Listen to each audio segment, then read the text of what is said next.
In 2008, during a terrifying global financial crisis, a mysterious message appeared online that would change money forever. It was the blueprint for a totally new kind of financial system, one that didn't need banks, governments, or any central authority. And then, the creator vanished. In this explainer, we're diving deep into the source material to unravel the true origins of cryptocurrency. We'll explore the groundbreaking technology that powers it and look at the enduring mystery of who actually built it. Was it a lone genius, a rebel collective, or, as some fascinating theories suggest, could it have been an intelligence agency, like the CIA? To really get why this was such a massive deal, we have to go back to January 3rd, 2009. That's when the very first block of Bitcoin, which is known as the Genesis block, was mined. And buried deep inside its code was a hidden message. It was a direct quote pulled straight from the front page of the Times newspaper. This wasn't just some random timestamp, it was the ultimate anti-establishment declaration. It was a loud, clear protest against a failing centralized banking system that was relying on massive taxpayer-funded state bailouts just to survive its own reckless mistakes. So let's set the stage. Chapter 1, The Problem. To fully grasp why this digital invention was so revolutionary, you really have to look at the environment that birthed it. The 2008 global financial crisis absolutely shattered public trust. I mean, look at this number, $12.8 trillion. That is the staggering amount of US GDP loss caused by the crisis in the years that followed. Imagine the widespread devastation. We're talking people losing their family homes, unemployment skyrocketing to nearly 10%, and retirement funds just evaporating by over 20% overnight. The whole system of fractional reserve banking and incredibly risky subprime derivatives had essentially transferred all of this enormous risk right onto the public. People were angry. There was a desperate, urgent need for a decentralized financial alternative. We needed a system where trust in a completely flawed central authority was just no longer required. Which brings us to Chapter 2, the cypherpunk privacy movement. You see, Bitcoin didn't just appear out of thin air.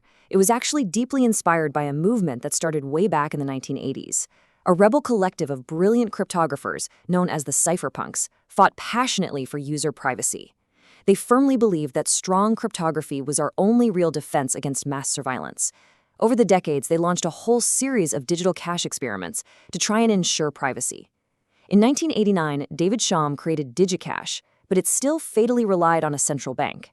In 1997, Adam Back invented Hashcash, using a concept called proof of work to fight email spam. Then in 1998, Wei Dai proposed a distributed database called B-Money, and Nick Szabo designed a time-stamped ledger named BitGold. Fast forward to 2004, Hal Finney creates reusable proof of work. Every single one of these was a vital stepping stone, but none of them could quite solve the ultimate puzzle. How do you get a whole network to agree on transactions without having a central boss in charge? That all changed in Chapter 3, the birth of Bitcoin. On Halloween of 2008, an unknown entity using the name Satoshi Nakamoto hit publish on a brief 9-page white paper, and it fundamentally shifted how we think about exchanging value. Think about traditional banking. It requires you to place all your trust in a centralized intermediary, a bank. And as we just saw, they are highly susceptible to human error and need bailouts. Bitcoin, on the flip side, is a completely decentralized, trustless peer-to-peer network. It's governed entirely by mathematics and game theory, not by bankers. Nakamoto had finally solved what cryptographers call the double spending problem.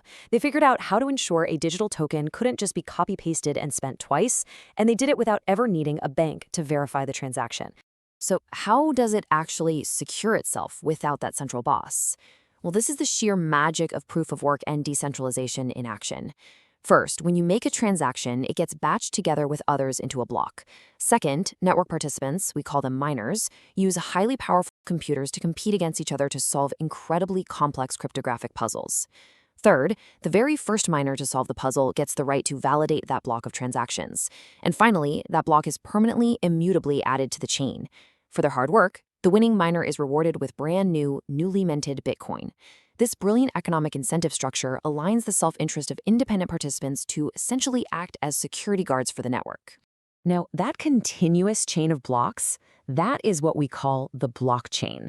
It acts as a totally transparent, distributed ledger for the entire network.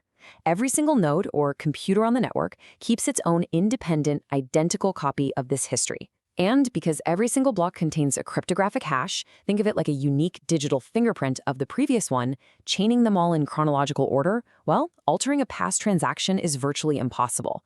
It provides this irrefutable, rock-solid history that guarantees every single coin is spent only once. Moving on to Chapter 4, The Mystery of Satoshi.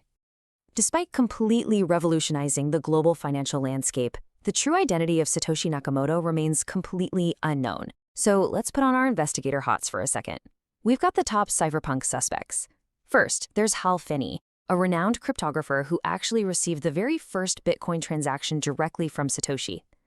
But his writing style differed from the white paper, and he actively corresponded with Satoshi. Then there's Nick Szabo. His prior project BitGold is structurally identical to Bitcoin, but he has consistently and repeatedly denied being Nakamoto. And we can't forget Len Sassaman, a brilliant network routing expert who designed early encryption keys that Satoshi used. But his technical focus leaned a bit more toward routing than actual monetary engineering. The evidence is definitely compelling for all of them, yet definitive for none. But what if Satoshi wasn't an individual at all? What if this was a meticulously crafted project by a massive intelligence agency? The mystery only deepens when you examine Satoshi's rigorous operational security. I mean, they registered the Bitcoin.org domain completely anonymously. They communicated strictly via encrypted emails and forum posts. But here is the most staggering fact of all. Before stepping away, blockchain analysts estimate Satoshi mined around 1 million Bitcoin. And to this day, those coins remain completely untouched. They left a massive, world-changing digital fortune, literally billions of dollars, just sitting there, completely dormant. Chapter 5, The Disappearance. In late 2010, the phantom architect behind all of this executed their final moves. They quietly handed over the network alert key and control of the code repository to developer Gavin Andresen. In one of their absolute final communications, Satoshi simply stated that they had moved on to other things. And just like that, they vanished into the digital shadows forever. By walking away, they cemented the network's absolute credible neutrality, leaving us with a true, modern technological myth. Let's look at Chapter 6, The Global Impact. While the creator disappeared, their creation absolutely exploded, and central to that massive growth is a very specific number, 21 million. That is the hard-coded, programmatic scarcity of Bitcoin. Unlike traditional fiat currencies, where governments can just endlessly print money, which inevitably drives up inflation and devalues your savings, there will never, ever be more than 21 million Bitcoin in existence. This perfectly engineered scarcity is exactly what earned it the title of digital gold. And that ghostly invention, it still towers over the market today. Projections show that by 2026, Bitcoin will securely command a massive 55% of the entire cryptocurrency ecosystem. But Nakamoto's invention also paved the way for the other 45%.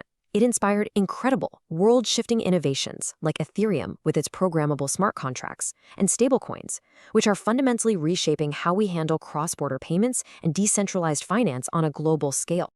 To truly grasp the sheer scale of Nakamoto's legacy, just consider the milestone of a $1 trillion market cap. It demonstrates a massive economic footprint that is just impossible to ignore. Think about it. A technology built by anonymous privacy rebels, specifically designed to bypass the traditional financial system, is now an asset class competing head-to-head with the biggest megacorporations on Earth. The modern legacy of Bitcoin is honestly a fascinating paradox. On one hand, we've seen spot Bitcoin ETFs approved by the SEC, leading to massive, rising institutional adoption by Wall Street. Yes, the very Wall Street firms the 2008 Genesis block was protesting against. Yet, simultaneously, entire countries like El Salvador have adopted it as official legal tender. For millions, it serves as a critical, censorship-resistant financial lifeline, especially for unbanked populations and people living under oppressive regimes all over the world. Finally, Chapter 7, Theories and Legacy. Was the CIA behind crypto? When you look at the sheer genius of the cryptography, the absolutely flawless execution of the economic incentives, and the ironclad discipline of their disappearance, we are left to reflect on the true nature of decentralization. Was Satoshi Nakamoto a single, brilliant cypherpunk, a highly coordinated group of rogue hackers, or, as some theorists compellingly argue, could the ultimate tool for bypassing government surveillance have actually been created by a government intelligence agency like the CIA? It is a brilliant paradox of power and privacy, a mystery that permanently changed the world, and one that may honestly never be solved. Was it one person, a group, or something bigger? Keep exploring and keep questioning.